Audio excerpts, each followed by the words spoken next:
3 టమాటాలు తిని 30 గంటలు బతికిన కుటుంబం. ఉత్తర ఢిల్లీలోని బురారి ప్రాంతంలో బహుళ అంతస్తుల భవనం కుప్పకూలింది.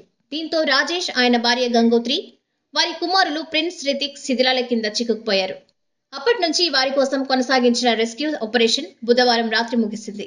సహాయక సిబ్బంది వారిని రక్షించి బయటకు తీసి ఆసుపత్రికి తరలించారు.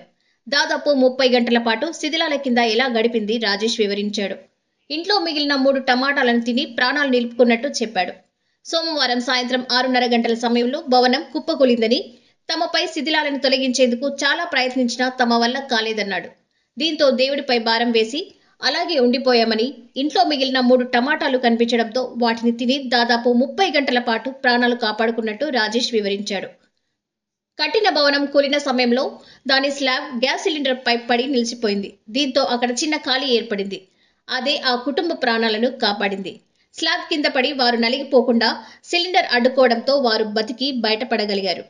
కాగా ఈ ఘటనలో 2 మైనర్లు సహా మొత్తం 5 మరణించారు. 16 మందిని రక్షించారు.